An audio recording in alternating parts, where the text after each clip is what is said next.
ஓம் அமிர்தேஸ்வரியை நம சிவாயா. ஸோ இன்றைக்கி 2ஆம் அத்தியாயத்தில் என்ன பார்க்க போகிறோம் அப்படின்னா, நேற்று பார்த்ததோட கண்டினியூஸ் தான். ஸோ நேற்று என்ன பார்த்தோம் நம்ம அப்படின்னா, கன்னியாகுமரிக்கு சில இல்லற பக்தர்கள் அண்டு அந்த ஆசிரமவாசிகள் எல்லாருமே சேர்ந்து அம்மா கூட கன்னியாகுமரிக்கு ஆன்மீக பயணம் பண்ணுறாங்க இல்லையா. ஸோ போகிறதுக்கு முன்னாடி அம்மா நிறைய இன்ஸ்ட்ரக்ஷன் கொடுத்துட்ருக்காங்க.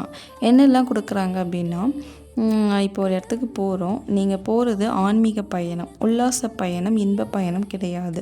ஸோ இங்கே நிறைய நம்மளுடைய மன சஞ்சலங்கள் ஏற்படும். வெளி பொருட்கள், வெளி உலகத்தை பார்த்து நம்ம மனசு அதுக்கு ஆசைப்படக்கூடாது. நம்ம பண்ணுறது ஆன்மீக பயணங்கிறதுனால எப்போவுமே நம்ம மனசில் ஃபுல்லாகவே நாமஜபம் ஓடிட்டே இருக்கணும், இறை சிந்தனையில் இருக்கணும், இறைவனை விட்டு வெளியில் வந்துடக்கூடாது, ஒரு நிமிஷம் கூட வேஸ்ட் ஆகக்கூடாதுன்னு சொன்னாங்க இல்லையா. ஸோ அந்த இன்ஸ்ட்ரக்ஷன்லாம் கொடுத்துட்டு அம்மா இப்போ எல்லாத்தையும் பஸ்ஸில் ஏற்றிட்டு கூட்டிகிட்டு போகிறாங்க. பஸ்ஸு என்ன ஆகுது அப்படின்னா, காலையில் ஒரு 11 மணி இருக்குமா பஸ்ஸு மூவ் ஆகுது. அப்போது நிறைய பக்தர்கள் பஜனை பாடிட்டே இருக்காங்க இல்லையா. ஸோ அந்த கஜனா அப்படிங்கிற ஒரு பாட்டு பாடிட்டு இருக்காங்க.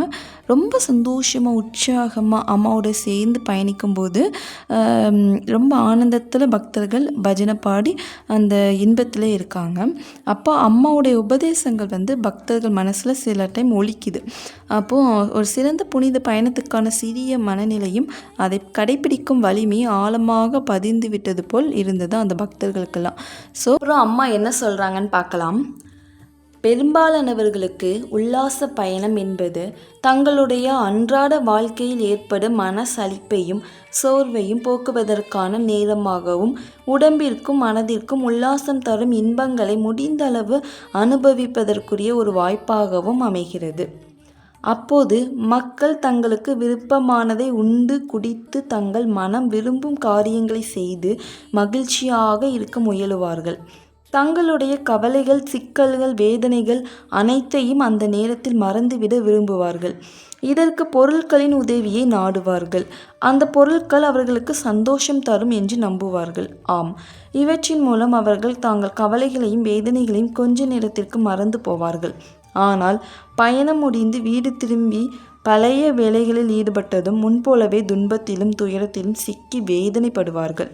அது மட்டுமல்ல, அந்த பயணங்களின் அளவுக்கு அதிகமான உலக சுகங்களின் மூழ்கி தங்கள் ஆற்றல் அனைத்தையும் இழந்துவிட்டு இப்போது அன்றாட வேலைகளை சரிவர செய்ய முடியாமல் மேலும் வேதனைப்படுவார்கள்.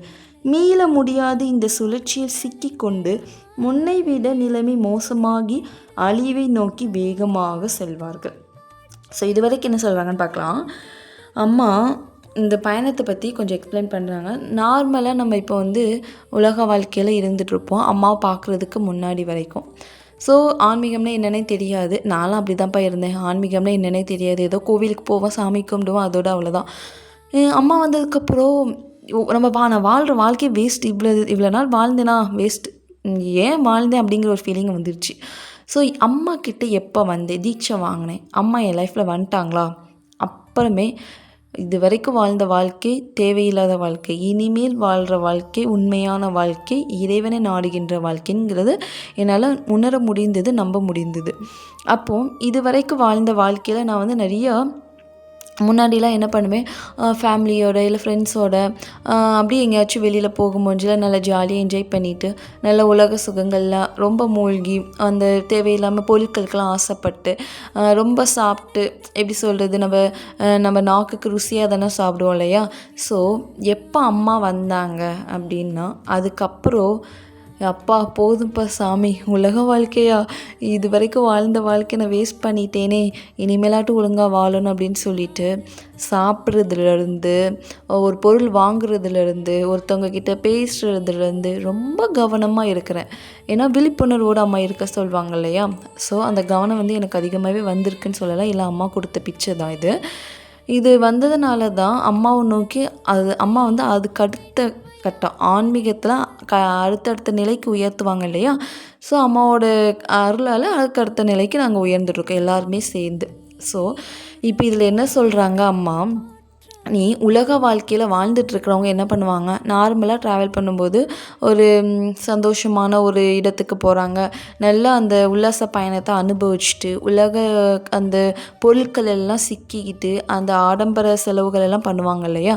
ஸோ அது மட்டும் இல்லாமல் நாவுக்கு ருசியாக இருக்கக்கூடிய பொருட்கள் எல்லாம் வாங்கி சாப்பிடுவாங்க. ஹெல்த்தியான ஃபுட்டான்னு கேட்டால் இருக்காது, அன்ஹெல்த்தியாக தான் இருக்கும். ஸோ இதெல்லாம் வாங்கி சாப்பிட்டு அந்த டைமிங் அந்த டே ஹாப்பியாக இருப்பாங்க, அவ்வளோதான். அதுக்கு அடுத்த நாள் அந்த ஹாப்பி தொடங்குமான்னு கேட்டால், அந்த மகிழ்ச்சியான தருணங்கள் தொடருமான்னு கேட்டால் இல்லை. அப்படி தானே? ஸோ இன்றைக்கி ஒரு ட்ராவல் போகிறோம், எங்கேயாச்சும் நல்ல ஒரு ஆன்மீக பயணம் இல்லாமல் உல்லாச பயணத்துக்கு போகிறோம். அங்கே நல்லா அனுபவித்து என்ஜாய் பண்ணிவிட்டு அந்த தருணத்தை நம்ம மனசுக்கு இதமாக ஆனந்தமாக மாற்றிக்கிட்டு வீட்டுக்கு வரோம். வீட்டுக்கு வந்ததுக்கப்புறம் நம்ம அந்த உல்லாச பயணத்துக்கு போகிறதுக்கு முன்னாடி நம்ம வீட்லேயோ நமக்கோ ஏதோ பிரச்சனை இருந்திருக்கும்.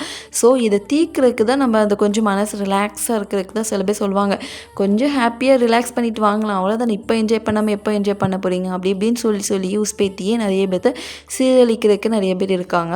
ஸோ இந்த மாதிரி அடுத்தவங்க பேச்சு கேட்டு ஒரு உல்லாச பயணம் போயிட்டு வந்துடுவாங்க. போயிட்டு வந்ததுக்கப்புறம் அவங்களுடைய மனசு எப்படி இருக்குன்னா, அந்த டே நல்லாயிருக்கும், அந்த தருணங்கள் அந்த நிமிஷங்கள் நல்லாயிருக்கும், அவங்க உலக வாழ்க்கையில் இருக்கிறனால என்ஜாய் பண்ணுவாங்க. ஸோ அதுக்கு அடுத்த நிமிஷம் பயம் வந்துடும்.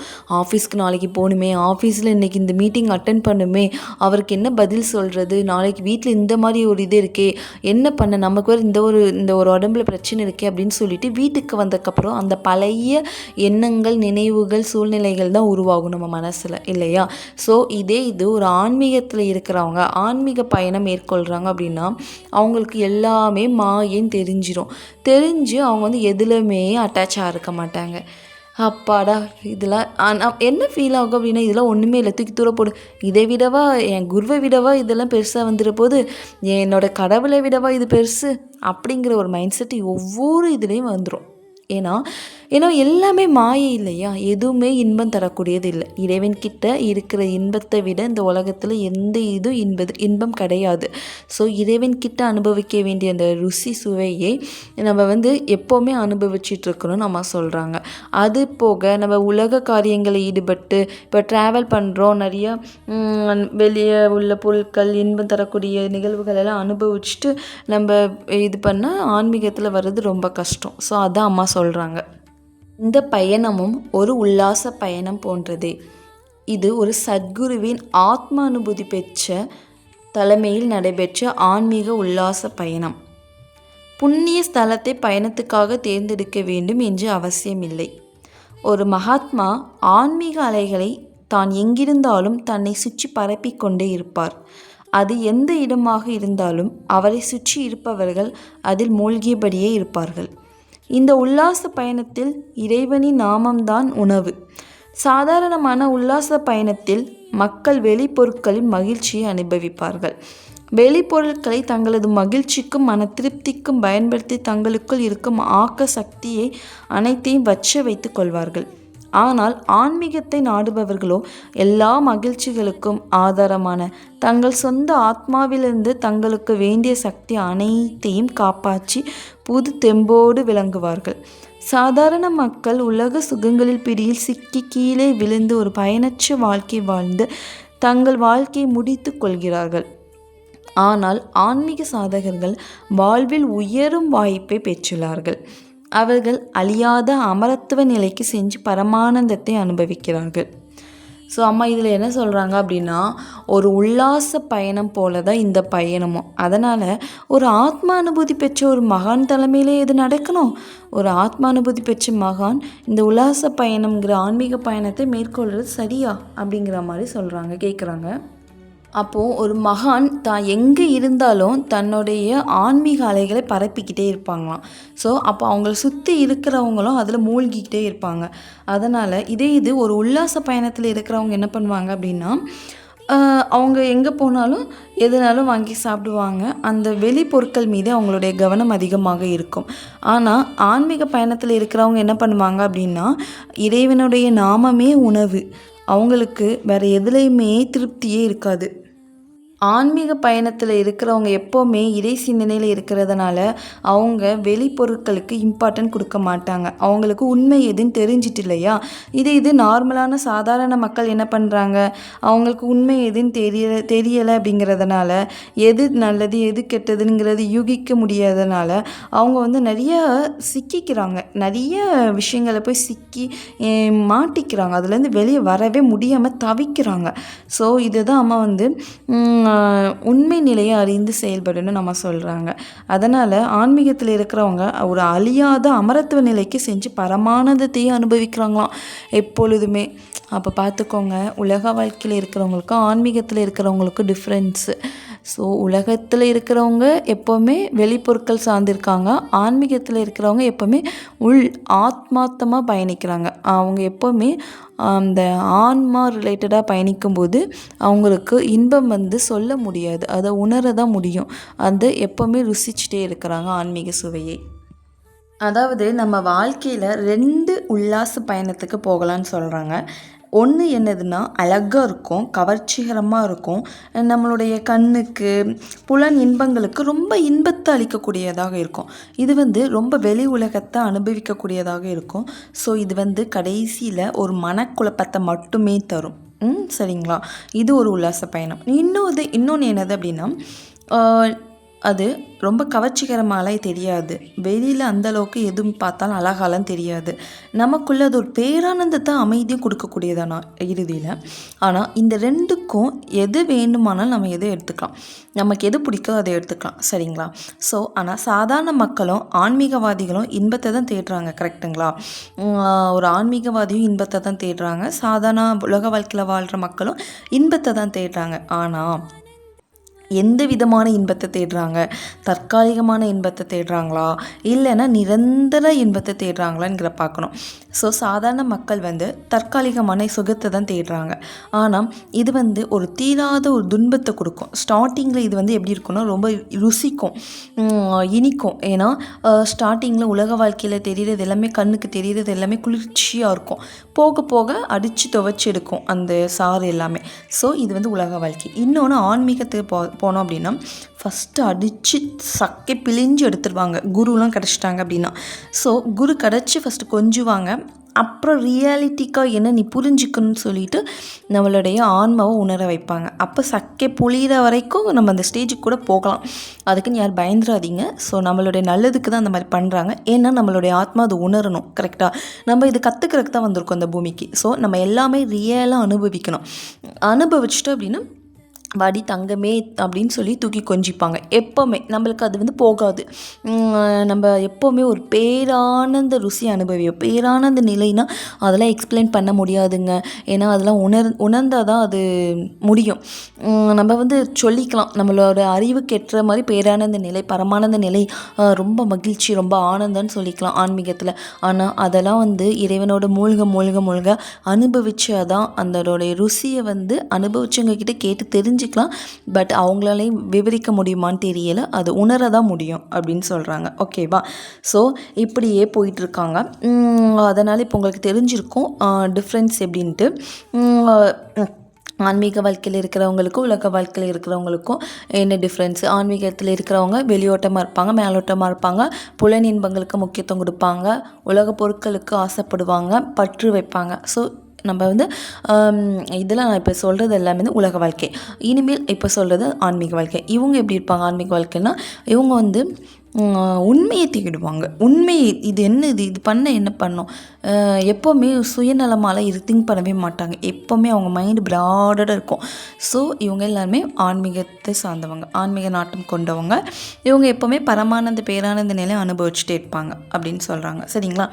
ஸோ அடுத்து அந்த பஸ்ஸு என்ன ஆகுது அப்படின்னா மூவ் ஆகிட்டே இருக்குது. பஸ்ஸில் எல்லாருமே கைத்தட்டி பஜன் பாடிட்டே இருக்காங்க. அப்புறம் நைட் ஆயிடுச்சு, இரவு நெருங்கிட்டு வருது. ஒரு சாயங்காலம்னு சொல்லுவாங்களே, ஒரு 6-7 மணி ஆகுது. மலை மேகங்கள்லாம் வானத்தில் அப்படி தவழ்ந்துட்டு இருக்கு. அப்போது இருள் சூழ்ந்த நிலையில் ரொம்ப காற்று வீசுது. மலை மேகங்களுக்கு அவ்வளோ எல்லாம் சந்திரனுடைய குளிர்ந்த ஒளியோடு, அப்படி குளிர்ச்சியான ஒளியோடு எட்டி பார்த்தானா. கொஞ்சம் ஒளியோடு அப்படி மேகங்களோடு சூழ்ந்த நிலையில் மழையும் இடியும் மின்னமும் இருக்குது. ஸோ இந்த சிச்சுவேஷனில் பஸ்ஸில் உள்ளவங்க எல்லாருமே அப்படி ஒரு மாதிரி ஆடி பரவசத்தில் இருக்கும்போது திடீர்னு ஒரு குரல், எண்ணுங்கள் அப்படின்னு அம்மாவுடைய ஒரு உரத்த குரலை கேட்டதுமே அவங்க பஜன் பாடிட்டு இருந்தவங்களாம் ஸ்டாப் ஆகிட்டாங்க. பாடலாம் ஸ்டாப் பண்ணிவிட்டு அம்மா சொல்கிறத கேட்குறாங்க. எண்ணுங்கள் அப்படின்னோன்னு ஒரு பிரம்மச்சாரி ஓடி வந்து, அம்மா இங்கே பாருங்கள், நாங்கள் எல்லா பேரையுமே நாங்கள் எழுதி லிஸ்ட் எடுத்து வச்சுருக்கோம், இந்த பாருங்கள் அப்படின்னு சொல்லி காட்டுறாரு. உடனே அம்மா சொல்கிறாங்க, ஓகே நல்லது, ஆனால் ஒவ்வொரு பேராக நீ கூப்பிடும்போது நமச்சிவாய சொல்லணும் அப்படின்னு சொல்கிறாங்க. உடனே அந்த பிரம்மச்சாரி என்ன பண்ணுறாரு, ஒவ்வொரு பேராக படிக்கிறாரு. ஒவ்வொரு பேராக படிக்கும்போது ஒவ்வொரு பக்தர்களும் எந்திரிச்சு ஓம் நமச்சிவாயா ஓம் நமச்சிவாயான்னு சொல்கிறாங்க. ஓகேவா? அப்படி எல்லா பக்தர்களையும் பேரை கூப்பிட்றாங்க. கூப்பிட்டோன்னு எல்லா பக்தர்களும் ஓம் நமச்சிவாயா ஓம் நமச்சிவாயான்னு சொல்கிறாங்க. ஸோ அந்த குரலெல்லாம் கேட்கும்போது அம்மா அதை ரசித்து கேட்குறாங்களாம் எல்லாருமே. ஏன்னா அது பள்ளிக்கூடத்தில் ஒவ்வொரு பேராக கூப்பிடுவாங்க இல்லையா? ஸோ இந்த அட்டண்டன்ஸில் ரீட் பண்ண முதல் தெரியும், உள்ளே நையா, ஸோ அட்டண்டன்ஸ் எஸ் சார் அந்த மாதிரிலாம் சொல்லலை. ஸோ இங்கே வந்து எல்லாருமே என்ன சொல்கிறாங்க அப்படின்னா ஓம் நமச்சிவாயா அப்படின்னு சொல்கிறாங்க. அம்மா இதை ரசித்து பார்த்துட்ருக்காங்க. ஸோ இப்படி பார்த்துட்ருக்கும்போது அம்மா ரசனையில் இருக்காங்களே, தன்னுடைய குழந்தைங்களை பார்த்து அம்மா ரொம்ப ரசிக்கிறாங்க. இந்த சிச்சுவேஷனில் ஒரு பாட்டு பாடுறாங்க அம்மா. மனமே நர ஜீவிதமாகும் அப்படிங்கிற ஒரு பாடலை பாட ஆரம்பிக்காங்க. அப்படி பாடி முடிக்கும்போது அந்த மலை மேகங்கள் கொஞ்சம் கொஞ்சமாக மறைந்து நல்ல வெளிச்சமாக வந்துருச்சு. ஸோ அப்போது தனக்குள்ள தெய்வீகத்தில் மூழ்கியபடி அம்மா வந்து கண்கள் அந்த கண்களை திறந்து வெள்ளி வானத்தில் நிலைத்து நிற்க திருப்பி இன்னொரு பாடலையும் பாடுறாங்க. ராதா ரமணா அப்படிங்கிற ஒரு பாடலையும் பாடுறாங்க. ஸோ எப்படி பாடிட்டு அந்த நாள் அப்படி முடியுது. அடுத்து 1984 ஏப்ரல் 20 வெள்ளிக்கிழமை, சரிங்களா?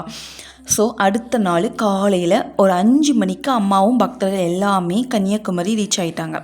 ஸோ அப்போது அம்மா கிட்ட மிகுந்த அன்பும் மதிப்பும் கொண்ட ஒரு பக்தர், ஒரு சுவாமிஜி, ஒருவரின் அம்மா கிட்ட ரொம்ப ஒரு மதிப்பு மரியாதை கொண்ட ஒரு சுவாமிஜின்னு தான் சொல்கிறாங்க. சுவாமி ஒருவரின் சிறிய ஆசிரமத்தில் எல்லாரும் நுழைந்தாங்க. கன்னியாகுமரியில் அம்மாவுடைய மதிப்புக்கும் மரியாதைக்கும் பேர் பெற்றவங்க ஒருத்தவங்க கன்னியாகுமரியில் இருக்காங்க. அவங்களுடைய ஆசிரமத்துக்கு எல்லாருமே போகிறாங்க. ஸோ அம்மாவை கண்டதும் அவங்க ரொம்ப சந்தோஷப்படுறாங்க. இப்போ எல்லாருமே ரொம்ப நேரம் ட்ராவல் பண்ணியிருக்காங்க இல்லையா? ஸோ நைட்டு ஃபுல்லாக கண்முழிச்சு வந்திருப்பாங்க, ரொம்ப டயர்டாக இருப்பாங்கன்னு சொல்லிட்டு கொஞ்ச நேரம் ரெஸ்ட் எடுத்துக்கலான்னு சொல்லிட்டு கொஞ்சம் ஓய்வு எடுத்துக்கிறாங்க. அப்போது கொஞ்ச நேரம் தான், 5 மணிக்கு வந்திருக்காங்க, ஒரு 1 hour தான் ரெஸ்ட்டு. அதுக்கப்புறம் அடுத்து 6 மணிக்கு எல்லோரும் என்ன பண்ணுறாங்க, ஏன்னா நிறைய பேர் இருக்கிறதுனால பக்கத்தில் இருக்கிற ஒரு விடுதிக்கு போகிறாங்க. அங்கே ரூம் இருக்கான்னு பார்க்குறாங்க. அங்கே ரூம் எடுத்து ஒரு 1/2 மணி நேரத்தில் எல்லாருமே கிளம்புறாங்க. ஸோ அம்மா கூட எல்லோரும் சேர்ந்து ஒரு 6:30 மணிக்கு 6:30 மணிக்கு எல்லாருமே சேர்ந்து ஒரு சூரியோதயத்தை காண்பதற்கு சென்றார்கள். ஸோ அப்போது அம்மா வந்து என்ன பண்ணுறாங்க அப்படின்னா, இந்த பீச்சுக்கு போய் சூரியோதயத்தை பார்ப்பாங்க இல்லையா கன்னியாகுமரியில். அப்போது அம்மா ஒரு பாறையில் நிற்கிறாங்க. நின்று கீழ்த்திசையை பார்த்துட்டு நிற்கிறாங்க. அப்போது சூரியன் மெதுவாக கடலிலிருந்து மேலே எழுந்துதான் அதை அம்மா பார்த்துட்டே இருக்காங்க. ஒரு பாறையைப் போல் அசையாமல் சூரியனை பார்த்தபடியே அதன் ஒளியிலும் அழகிலும் அம்மா மூழ்கிட்டாங்களாம். ஸோ அப்போ அம்மாவுடைய முகம் தெய்வீக புன்னகை ஒளி வீசுதான். அப்படி 2 கைகளையும் தலைக்கு மேல் உயர்த்தி கொண்டு வந்திக்குன்னேன் எனும் பாடலை பாடத் துவங்கினார்.